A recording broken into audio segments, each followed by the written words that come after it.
Welcome to the Buck Brief, everybody. This episode, Josh Hammer is with us. You could say it's Hammer time. He is the Article 3 Project Senior Counsel and host of America on Trial with Josh Hammer.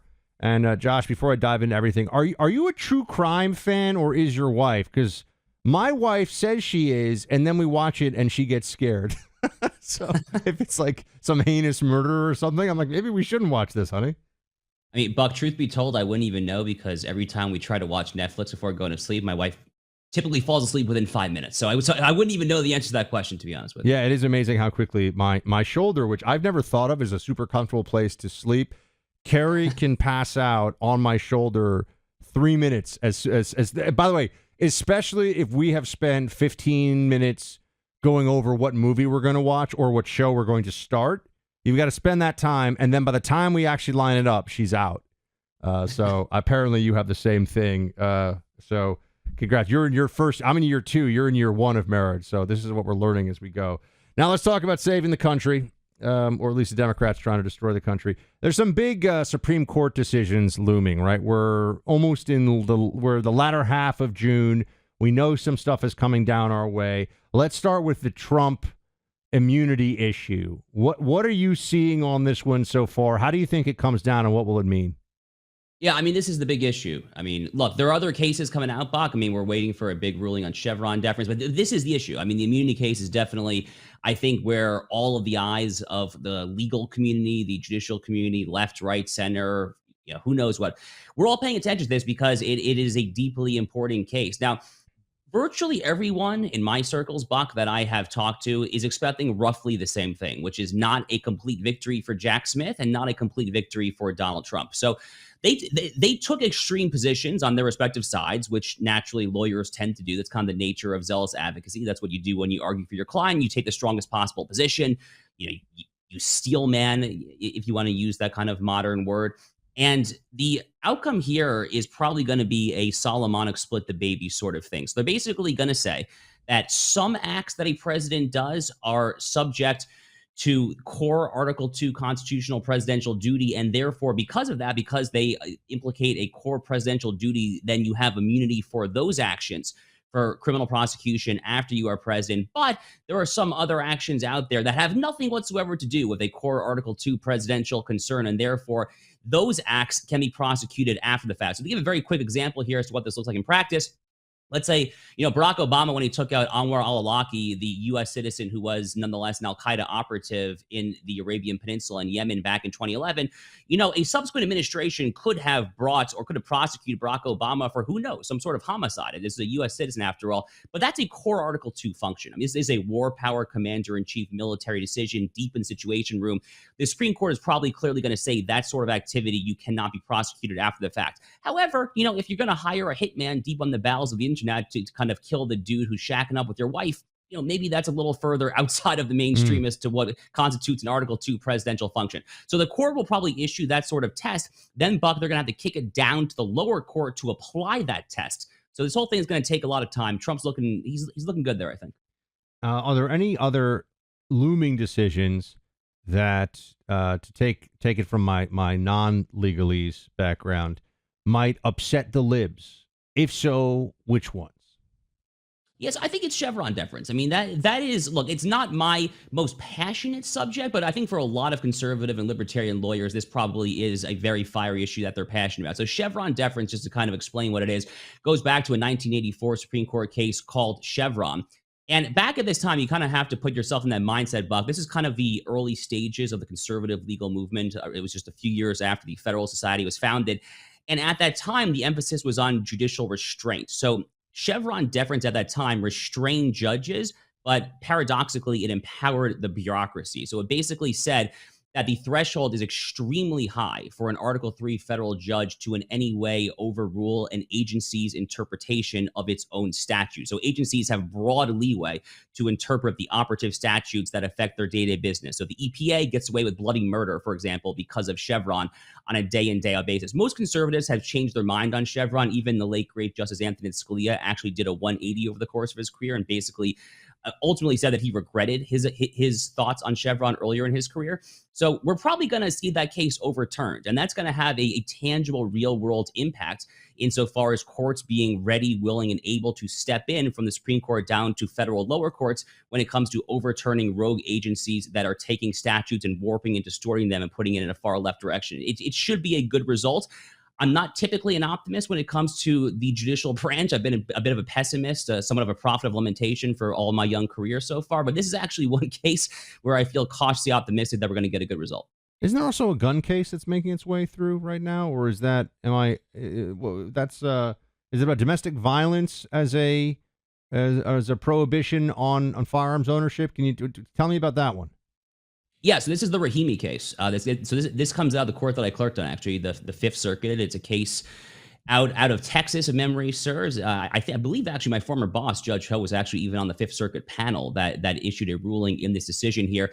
So this is just a continuation, basically, of the Bruen case of 2022. So the Bruen case in 2022, which is out of New York State, was the first time in the history of the Republic that the Supreme Court said that it's not just your right to keep arms, but your right to bear arms, to actually carry outside the home, has some meaning. And the test that they implemented in the Bruen test, which was just kind of a successor to the 2008 Heller decision, the landmark Second Amendment case, in the Bruen case 2 years ago, they basically implemented this history and tradition test. So put another way, is the regulation at issue, is it within the bounds of American historical traditional regulation of firearm ownership, or is this just a newfangled thing that has no basis in the history of the Republic and the history of Anglo-American jurisprudence in general? So the Rahimi case is just basically a high-profile episode of trying to implement that test in practice. And the statute is exactly what you said it is. It has to do with a domestic violence restraining order. And I think the court is probably going to rule the way that most conservatives want them to rule, which is to basically say that a curtailment of your Second Amendment rights when it comes to this particular issue, a domestic violence restraining order, is not consonant, is not consistent with traditional regulations of firearm ownership. I could be wrong, but I suspect that's probably going to get at least a 5-justice majority on the current court. All righty. Well, let's talk about what happens to the J6 case and a few other things here in just a second. But first up, from our sponsor, Tunnel to Towers. Since 9/11, the Tunnel to Towers Foundation has been committed to supporting our nation's first responders and veterans, heroes who put their lives on the line for our communities and our countries. Heroes like U.S. Army Major Jonathan Turnbull. Major Turnbull sustained devastating injuries at the hands of an ISIS suicide bomber. The complete loss of his left eye, a puncture to his right eye.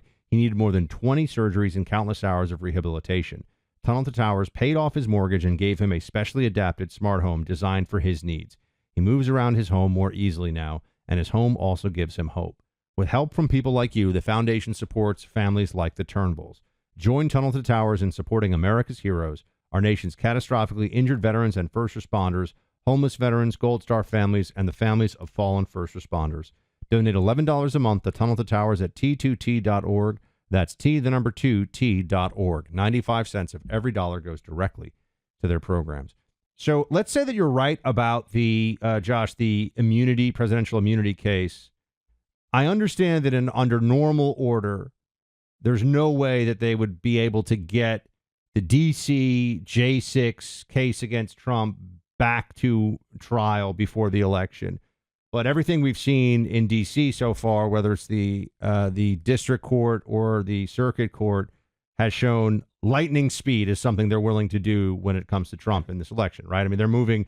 I have a friend who used to clerk for a federal judge, and he was telling me that he's never seen anything like this. I mean, they've never moved. It's something that would take two or 3 months. They're doing in 5 to 10 days, right? I mean, or even faster than that. So, do you think it is possible, if the Supreme Court comes down the way you think, that on this case, that Jack Smith is going to be able to, counting on Judge Chutkin, get the J6 trial at least started before November? It's going to be a close call. It is admittedly going to be a close call. Buck, this is the only other case that has any chance whatsoever of starting prior to November.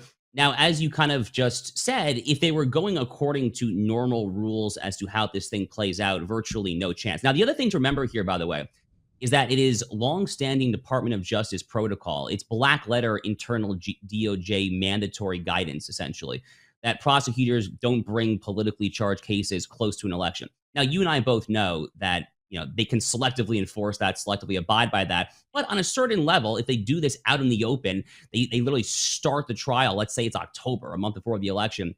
That's in flagrant violation of the DOJ's own internal manual. Now, admittedly, there's no obvious legal recourse for that because the DOJ gets to interpret its own manual. You can't appeal to a judge. The DOJ is just violating its own manual, but it does, at a bare minimum, look bad to the voters. Now, look, if you're putting me on the spot and ask me to predict either way, I probably would say that they're actually not going to get this thing up and running here, and I'll tell you why. Because again, let's just play this out. So the Supreme Court does what I say it did, which is they concoct this kind of middle ground remedy. It's a two-part test, and the test has to be applied. Okay, then you go down to trial court. Well, you're going to have a lot of evidentiary hearings. I mean, there's going to be a lot before that ruling is ever issued in the first place as to whether or not Jack Smith's various acts that he alleged when it comes to J6 are in bucket 1 or bucket 2.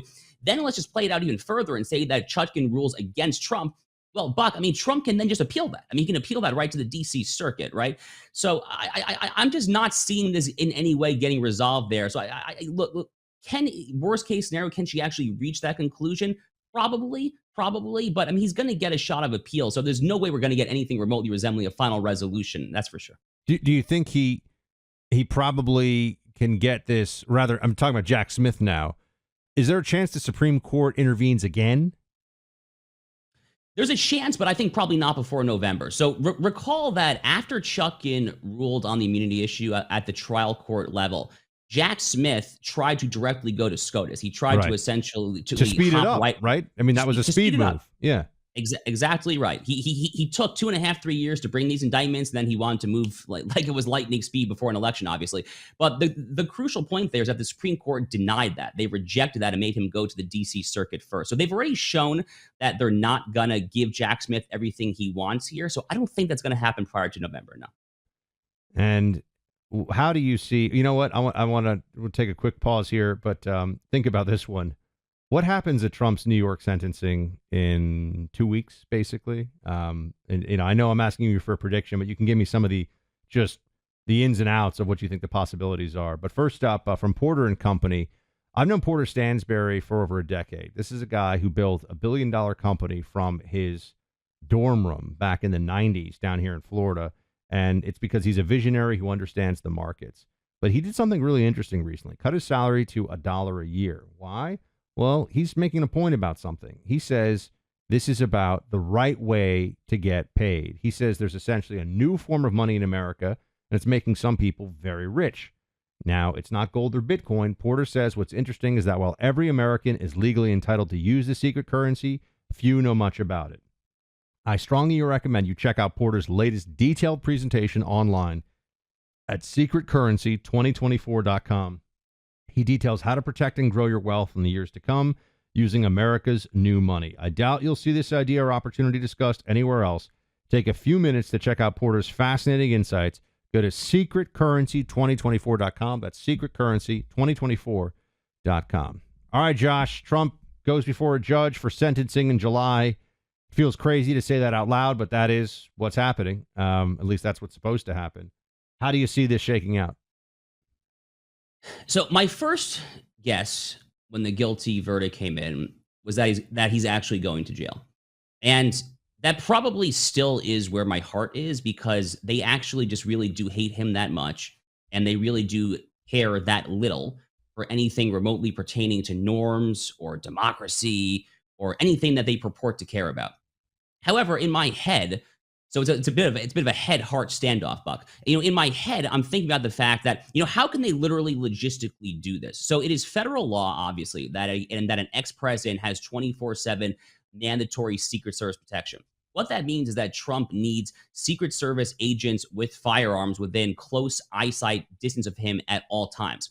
I mean, look, this is a disgusting thing to play out, but here we are, I guess. This is what's really happening before our eyes. Can they literally do that at Rikers Island? I guess they, in theory, can, right? They can literally build like Trump's own wing of the prison. They can have not just solitary confinement, but his own whole wing where the agents come in there. Are they really, really, really going to do that?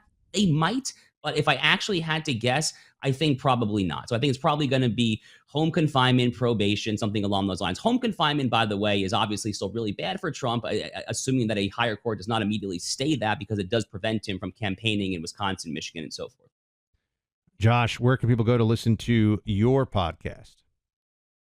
Yeah, so I've got America on Trial with Josh Hammer, and then also the Josh Hammer Show. It's available everywhere you get your podcast. Thanks for having me, Buck. Good to see you, man. Thanks so much. You bet.